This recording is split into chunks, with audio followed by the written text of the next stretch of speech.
Hoy queremos pensar la política no como confrontación, sino como encuentro. No como lucha permanente por el poder, sino como la búsqueda del bien común. Porque sin diálogo, sin ética y sin humanidad, la política se vacía de su propósito esencial. Necesitamos analizar el presente con lucidez, comprender el momento histórico más allá de las campañas de desinformación y explorar cómo podemos, entre todos, contribuir a que Venezuela siga adelante. Por eso, la política debe volver a su raíz humana, que es servir, escuchar y construir ciudadanía. Cada ciudadano, cada dirigente y cada institución tiene un papel en esta tarea de reencuentro que pueda fortalecer al país día tras día. Basta ya de injerencias y discursos que siembran las condiciones para intervenciones externas, porque el sentido de las cosas, de la vida, del país y de la política no se encuentra en la imposición ni en el conflicto, sino en la voluntad de comprendernos y de seguir creyendo juntos en el porvenir, la paz y la esperanza de esta patria hermosa.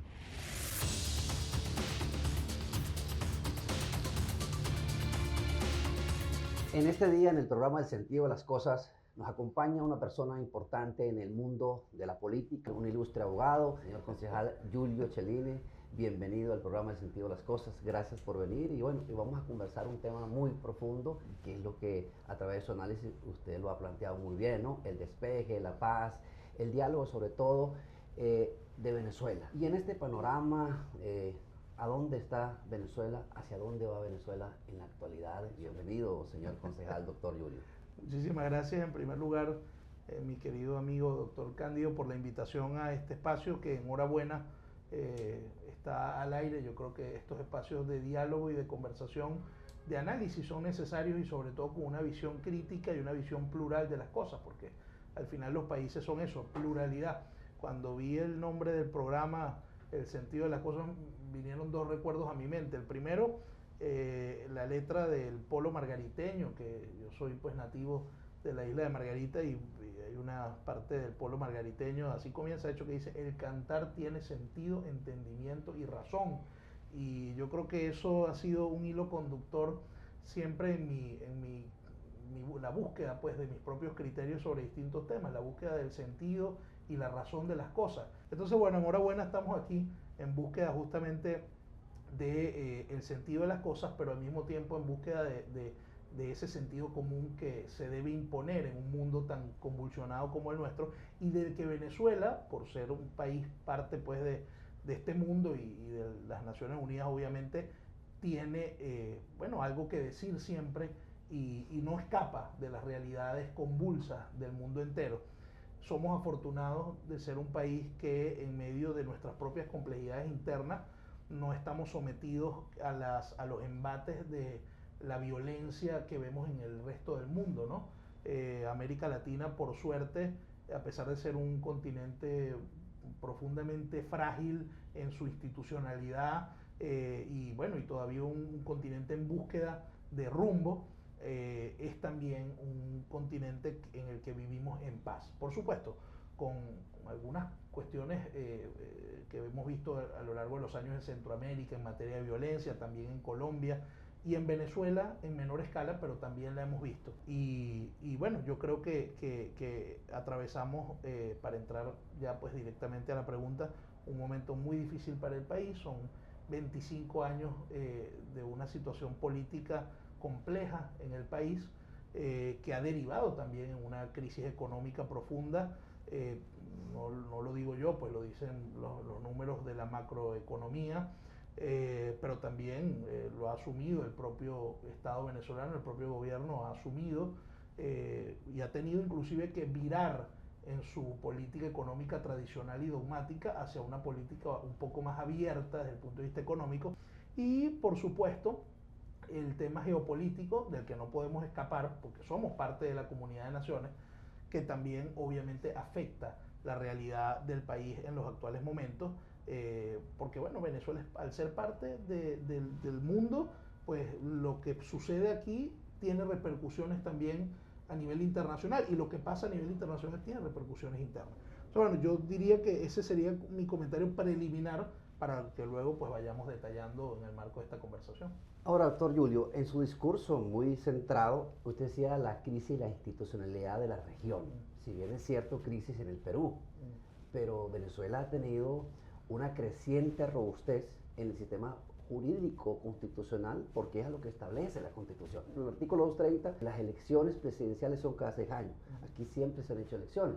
Entonces, si se hacen elecciones, no hay crisis en la institucionalidad porque permite que el pueblo, a través de ese poder constituyente ordinario, se exprese y vote por el que parezca. Entonces, yo creo que a su magnífica pregunta es crisis dentro de una oposición que, digamos, adversa al gobierno, pero que tiene que tener un plan y que de alguna otra manera quieren llegar al poder a través de una vía adversa que no existe. Y nosotros vimos, por ejemplo, el fenómeno Guaidó. Eso sí es una crisis en este sentido.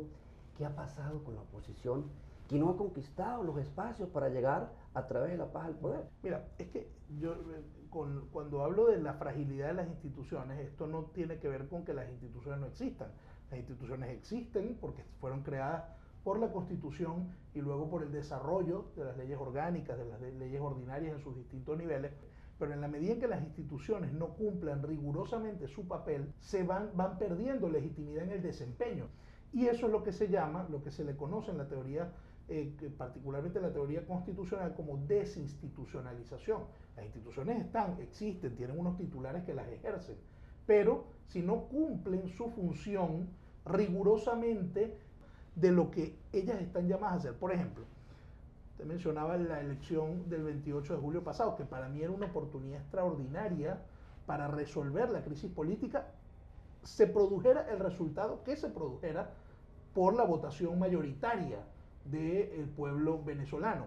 Pero al final, la verdad de las instituciones no es lo que sus titulares dicen, sino lo que la evidencia realmente puede probar. Te doy un ejemplo muy concreto. Yo fui electo concejal de El Hatillo y si mis electores quisieran ver el número de votos que yo obtuve, no pueden hacerlo. Y finalizo con este comentario. La oposición ha cometido muchos errores.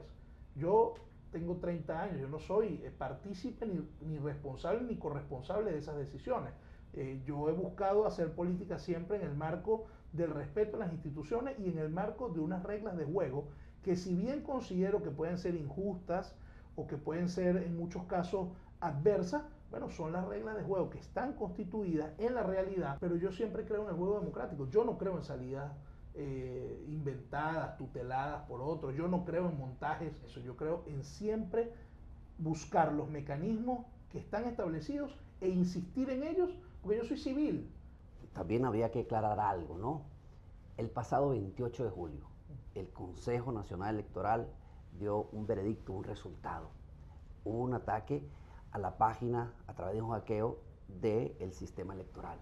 El propio presidente de la República llama a que se produzca la vía contenciosa electoral a través de la sala constitucional para que los que no estén de acuerdo acudan a la sala electoral del Tribunal Supremo de Justicia. Ahí se llamaron a todos los candidatos presidenciales y asistieron. Pero resulta que el candidato Don Edmundo no asistió al Tribunal Supremo de Justicia, a la sala electoral. Si él dijo que ganó, bueno, presente las actas. ¿Dónde están las actas? ¿Dónde están los votos? No lo presentaron. Entonces, eso genera, digamos, en vez de ser un acto de motivación, genera un acto que pone en juego la institucionalidad. Por eso el señor presidente de la República y todos los demás candidatos asistieron a la sala electoral del Tribunal Supremo de Justicia para que se pronunciase. Yo no tuve, obviamente, ninguna injerencia en la decisión que habrá tomado o que tomó en su momento el comando de campaña de Edmundo González de no asistir. Yo creo que, porque como lo acabo de decir, así como creo que hay que asistir a participar en las elecciones a pesar de que no estemos de acuerdo con la forma en cómo se imponen algunas reglas de juego, yo siempre creo que hay que insistir y persistir. Yo hubiera, si me hubieran consultado, hubiera recomendado acudir. El gran punto es que si se quiere dar certidumbre a la gente, tiene que demostrarse no con lo que se dice, por eso lo decía hace un momento, sino con elementos materiales, con data. Y yo no puedo, o sea, para mí no es justificable que la institución electoral, un año después, más de un año después, no haya sido capaz de pronunciarse con la data, crear una nueva página web. El primer interesado, no solo en la paz del país, sino en que el resultado no haya dudas es el propio gobierno. Hay una verdad material y una verdad procesal. El señor presidente de la República, para dar la paz y la tranquilidad al pueblo venezolano y además a los factores de oposición que le adversaban a su proyecto político, dijo: vamos a someternos a la autoridad electoral y nos desprendemos y que sea el Tribunal Supremo de Justicia, a través de esa electoral, quien se pronuncie. Vinieron expertos electorales de Latinoamérica y de Europa en el tema probatorio, y hubo un pronunciamiento por parte de la sala. Era la gran oportunidad, porque si yo, candidato, me someto al árbitro, que es el Consejo Electoral, yo también tengo que someter, en este caso, al árbitro judicial. Y bueno, el árbitro judicial se pronunció, y bueno, hay que acatar esa decisión. Y por otro lado, por ejemplo, hay un antecedente histórico, político, jurídico en Estados Unidos, cuando el presidente Trump, ¿verdad?, dice que él pierde las elecciones. Y él se somete al árbitro judicial a través de la Corte Suprema de Justicia. Y la Corte Suprema de Justicia, ¿qué dijo? Que fue Biden quien ganó las elecciones. Bueno, y él tuvo que aceptar el resultado. Y él aceptó el resultado. Y luego, bueno, llega al poder. Pero en este sentido, usted decía algo importante. Digamos, la crisis económica. Y doctor Julio, usted es un hombre conocedor de la geopolítica, de la geoeconomía y sobre todo la filosofía del poder. La cumbre mundial en Davos, en Suiza, hace 2 años, dijo que Venezuela creció 4% en la economía, a pesar de las sanciones, a pesar de que, bueno, que tenga el mundo en contra. Y ahora, fíjate una cosa, 9 buques, el Gerald Ford llegó, y a pesar de eso la economía venezolana se ha mantenido estable, hay tranquilidad en la población, hay evolución, digamos, en la tecnología, en el emprendimiento, la gente tiene movimiento, la gente está feliz, la gente está alegre. Entonces, ¿no le parece a usted que esta medida del Ejecutivo Nacional es interesante, importante para todos? Yo creo que el Ejecutivo ha tomado medidas, más bien, se han hecho polémicas algunas opiniones mías cuando he celebrado algunas decisiones que se toman, que son distintas, por fortuna, a las que se tomaron durante 20 años en el plano económico, que se manejaba a través del control de precios, el control de cambios, una economía dogmática con criterios económicos trasnochados, que el gobierno en algún momento se dio cuenta que no era viable el país por esa vía. También he dicho muchas veces que no estoy de acuerdo con las sanciones contra el Estado venezolano, porque al final se han utilizado las sanciones como un mecanismo para presionar una salida política y eso no ha sucedido. Entonces vemos que las sanciones se han convertido ni siquiera en un medio, sino en un fin en sí mismo, y en el medio la población, los más desposeídos, son los que todos en distintos niveles sufrimos las consecuencias, los que estamos aquí, de esas políticas, digamos, sancionatorias, que yo rechazo, porque el gobierno más bien se ha fortalecido en sus propios criterios y en su unidad interna, pero al mismo tiempo ha profundizado la crisis económica. Porque algunos creen en esa famosa teoría del colapso. Yo ahorco a la población para que eso genere un colapso económico, y para mí eso es una visión errada, y en Venezuela ya se ha probado que eso no funciona. O sea, porque Venezuela forma parte de una comunidad internacional y de un sistema de Naciones Unidas que puede ser vigilante y puede alertar y denunciar cuando a lo interno no se estén cumpliendo las pautas democráticas e institucionales que deben cumplirse, y ese es el punto de fondo. Ahora, el tema económico, yo celebro cuando hay avances en el tema económico, más bien me preocupa que la inflación nuevamente está incrementándose, y eso, bueno, yo creo que ahí el gobierno tiene que ser mucho más creativo y abierto a otras opciones, como lo ha sido en algunos casos para salir del escenario de hiperinflación que sufrimos en los últimos años, pero falta más. Venezuela en sí misma no puede estancarse. Ahora, usted ha hecho un tema importante. Tocó las Naciones Unidas y tocó la importancia de Venezuela en la comunidad internacional.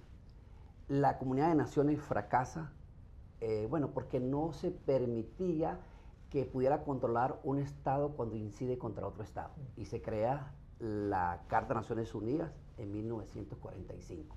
Estados Unidos es suscriptor como país miembro de las Naciones Unidas y además es miembro del Consejo de Seguridad, que establece el artículo número 2, numeral 4 de la Carta de las Naciones Unidas.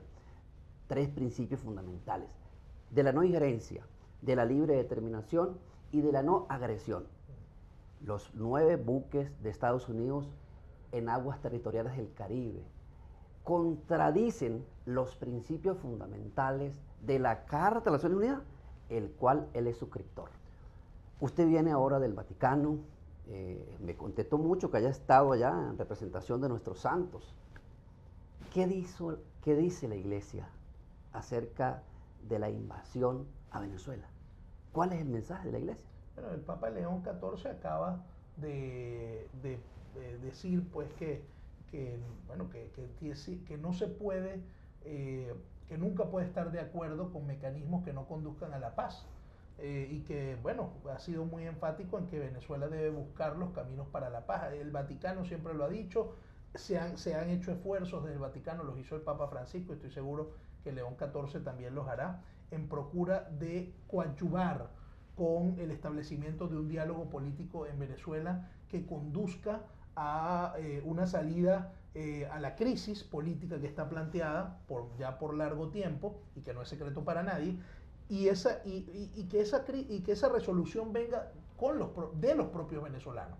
Pero eso requiere el reconocimiento de los distintos actores políticos que hacen vida en el país, por antagónicos que parezcan o que sean, por la tolerancia y el establecimiento de unas normas de juego comunes. Ahora, doctor, la paz se hace desde el amor. La paz no se hace llamando a la guerra y llamando a la confrontación. Yo respeto mucho a la Iglesia Católica porque soy católico, soy cristiano, pero me ha sentido mucho que la Iglesia no haya tenido un pronunciamiento acerca de la invasión a Venezuela y acerca de la transgresión de los principios del derecho internacional y de la no injerencia, y que otro Estado que es igual ante los demás Estados no respete al Estado venezolano. Por esa parte. Por otra parte, doctor, usted ha tocado crisis política. Y yo me pregunto en el sentido de las cosas, ¿cuál crisis política, doctor? Si la Constitución siempre ha establecido los mecanismos para periodos presidenciales, para periodos a las gobernaciones, para las alcaldías y para los consejos municipales del cual usted es alcalde. ¿Por qué se dejó un espacio vacío cuando la Constitución llama a que se hagan elecciones? ¿Por qué algunos sectores dicen no voten? ¿Por qué? Entonces después, como no gané la elección, como no fui a la elección, yo digo que hay confrontación política. Entonces, ¿quién incumple la Constitución? Entonces, en ese sentido, ¿qué es lo que está pasando ahí, doctor? La crisis política no es el hecho de que se hagan elecciones. La crisis política está ahí y no es secreto para nadie, porque hay una incapacidad, y hay que reconocerlo, de distintos actores políticos, sobre todo los más radicales de lado y lado, de entenderse y de reconocerse. Ahí hay una crisis política. Es decir, no es verdad que hay un normal desenvolvimiento de la actividad política en Venezuela. No es verdad. Claro, doctor, porque lo que pasa es que la política, que es la polis, que es la vida, usted no es mi enemigo, usted es un adversario. Exacto, y así tenemos que Y ver. además, y usted es venezolano y yo soy venezolano. Exactamente. Entonces, en este sentido nos medimos. ¿Quién va a dirigir? ¿Quién va a tener la administración? ¿Quién va a llevar las riendas de la administración del país? Porque el Estado, digamos, está compuesto por población, territorio y gobierno. Alguien va a hacer la función en el gobierno a través de los 5 poderes. Alguien hace la función del pueblo, que somos todos. Y el territorio también, que somos todos. Entonces, en este sentido, yo creo que nosotros tenemos que unirnos como venezolanos, apartando la diferencia política ante un hecho grave, inminente, que atenta contra nuestra soberanía y contra la paz, y que eso retrocede al país. Mira, mi forma de hacer política es la que he demostrado en los últimos años. Yo no soy corresponsable de los errores de la oposición, ni mucho menos del extremismo de oposición. Me preocupa también el extremismo y la intolerancia desde que existe también el Estado venezolano. Un extremo no existe sin el otro.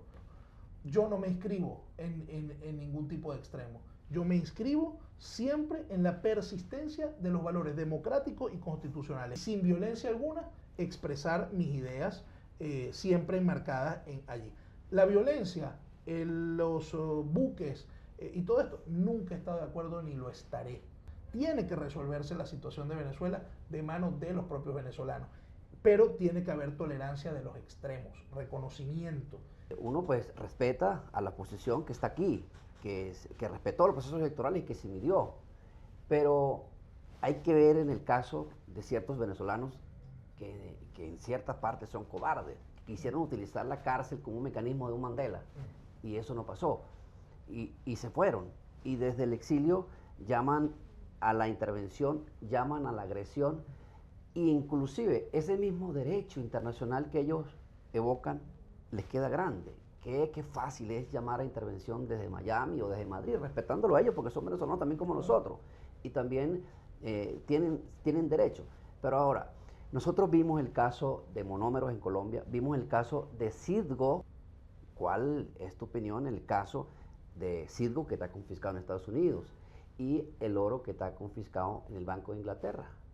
Absolutamente en desacuerdo, obviamente, con que los bienes materiales del Estado venezolano estén congelados en manos de potencias extranjeras. Obviamente, como venezolano, es algo que no me gusta, es algo con lo que no estoy de acuerdo. Yo creo que utilizar esa realidad con la que estoy en desacuerdo para justificar la situación de los servicios públicos en Venezuela y la no prestación por parte del Estado de estos servicios, no estoy de acuerdo tampoco con esa visión. Ya los servicios públicos venían en franco deterioro en los últimos años, por lo menos en la última década. Entonces, sí, estoy en desacuerdo con que nuestros bienes y nuestros recursos estén, digamos, siendo congelados por parte de otros países, pero no creo que esa sea la causa por la cual los servicios públicos en Venezuela no funcionan como deberían funcionar. El mensaje de la oposición venezolana de no querer a los propios venezolanos, en el caso del TPS, no vi un pronunciamiento por este grupo radical de la oposición que dice amar tanto a los venezolanos y dice amar tanto el país, lo dejaron solo. En el caso del envío o el destierro, mejor dicho, de nuestros venezolanos enviados a El Salvador, no se dijo nada. ¿Qué pasa ahí? Yo creo que empiezo por lo del Salvador, lo dije en varias entrevistas, es abominable lo que ahí pasó. O sea, enviar a nuestros venezolanos sin un debido proceso a una cárcel de máxima seguridad es algo humillante para nuestro gentilicio. Y lo he dicho muchas veces, que se quiera estigmatizar a los venezolanos por ser venezolanos es algo absolutamente condenable. Y sobre el tema del TPS, creo también que los grupos políticos venezolanos, especialmente en la oposición radical, que tienen grandes amigos en la administración de los Estados Unidos, deberían utilizar esa vinculación para tratar de evitar que muchos venezolanos decentes que están en los Estados Unidos, que son la gran mayoría obviamente, todos tenemos familiares y amigos que se encuentran en esa situación en los Estados Unidos, puedan seguir gozando de ese estatus de protección temporal que se otorga porque el país considera que las condiciones internas en el nuestro, bueno, son complejas y que tiene que darle protección a los venezolanos. Estos compatriotas venezolanos que están siendo enviados a Venezuela, el gobierno venezolano, hay que reconocer, los ha recibido con dignidad, con amor, ha reivindicado sus derechos, ha reivindicado la vida desde el amor. Entonces eso es admirable y es importante, mientras ciertos grupos lo dejaron solos. ¿Cuál es su opinión sobre la señora María Corina Machado? Tengo profundas diferencias con su visión política, con la forma en cómo piensa, digamos, políticamente o cómo estructura sus estrategias políticas. Nunca he formado parte de sus estructuras políticas, pero, pues, digamos, la respeto como ser humano y considero que obviamente, pues, el lugar que se ha ganado para muchos venezolanos es algo respetable y es algo que hay que reconocerlo, un mérito. A mí en lo personal me cuesta mucho creer en políticos de cualquier ideología que no contemplen el diálogo y el reconocimiento a los distintos actores políticos como, como una prioridad. O sea, la única forma de construir mayorías es abriéndose al diálogo a través del reconocimiento y de la tolerancia en la diversidad. Si tuviera que definir al gobierno venezolano en 3 palabras, ¿cómo la definiría? Intolerante, apasionado y correctible. Pero que nunca abandona a su pueblo y a su gente. Ahora, doctor, yo creo que no ha existido un gobierno en la historia republicana de Venezuela tan contundente, tan firme, tan echado para adelante, tan resiliente como este. Fíjate lo siguiente, Venezuela sufre la amenaza de una agresión. No hemos visto al presidente pidiendo apoyo a Rusia o China, se ha parado ahí firme. No es fácil para un jefe de Estado que esté condicionado bajo una supuesta orden de aprehensión por delitos que descarece el punto de vista de la legalidad. No hemos visto, digamos, al presidente quebrarse, siempre está ahí, firme, contundente, pese, bueno, a todo lo que se ha hecho para que salga del poder.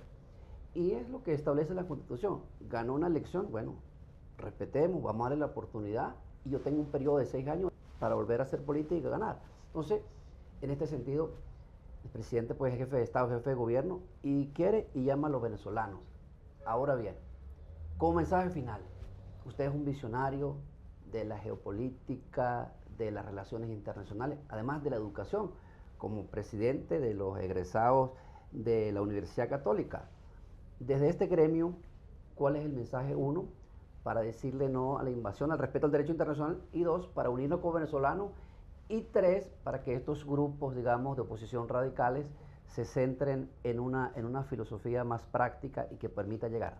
Hay un poema que me gusta mucho de Mario Benedetti que se llama No te rindas, aunque el frío queme, aunque bueno, las dificultades sean cada vez mayores, no te rindas, hay que insistir siempre en las causas en las que uno cree, aunque el contexto sea adverso, y ese siempre ha sido mi mensaje en los distintos ámbitos, digamos, en los que me desempeño, en el ámbito político, en el ámbito profesional, en el ámbito académico, siempre ha sido no rendirnos en nuestras convicciones democráticas y civiles.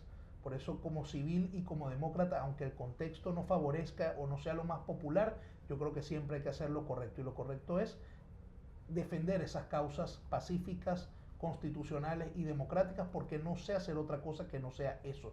Yo no puedo defender algo en lo que no creo. Yo me hice abogado porque creo en la legalidad, porque creo en la Constitución. Me hice político porque creo en el diálogo y porque creo en que es la forma más excelsa después de la religión de practicar la caridad. Y eso es lo que, esas son las premisas conductoras de mi accionar, y es lo que trato de transmitir a mis alumnos, a mis amigos, a mi familia, a todas las personas, a mis vecinos, a todas las personas con las cuales me desempeño. Rechazar, obviamente, cualquier agresión contra nuestro país, rechazar cualquier violencia desde el lenguaje que se promueva desde el poder o desde los sectores radicales de la oposición, porque eso no va a contribuir al diálogo tan necesario en cualquier país del mundo, y más en el nuestro, donde se ha estigmatizado el diálogo desde los radicalismos.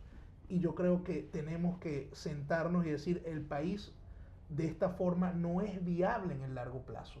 O sea, este país no puede seguir pensando en el hoy y en el mañana, tiene que buscar la forma de pensar en conjunto y en el marco de las diferencias en el futuro.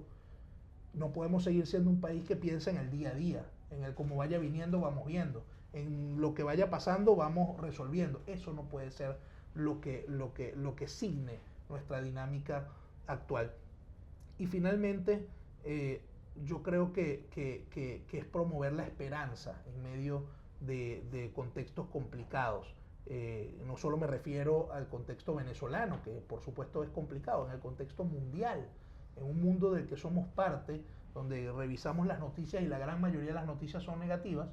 Yo creo que la forma en cómo podemos afrontar a esa realidad mundial es con esperanza. Siempre habrá motivos para mantener la esperanza.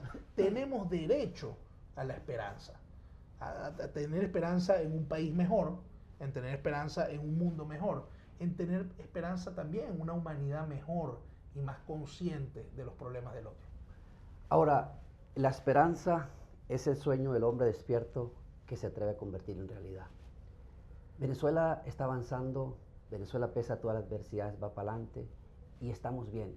Se recobra la dignidad del ser humano y Venezuela suena a la palestra mundial, pero que no suene de una manera negativa por culpa de unos venezolanos que no creen en su país, que no creen en su patria. Te agradezco mucho, doctor Cellini, por haber venido a este programa El sentido de las cosas, buscarle sentido al ser humano, buscarle sentido a la vida. Y buscarle sentido a la vida es buscarnos sentido a todos, buscarle sentido a Venezuela. Respetemos el mandato del pueblo, unirnos como venezolanos para que crezca Venezuela. Y si crece Venezuela, crecemos todos. Es decir, el mensaje que llevemos a la comunidad mundial es que nosotros vamos en avanzada y que no vamos en retroceso. Y los problemas los resolvemos acá como venezolanos en el voto, y que se prepare los grupos que no pudieron llegar a gobernar para que conquiste al pueblo y de ahí pueda hacer gobierno y de ahí poder ser paz.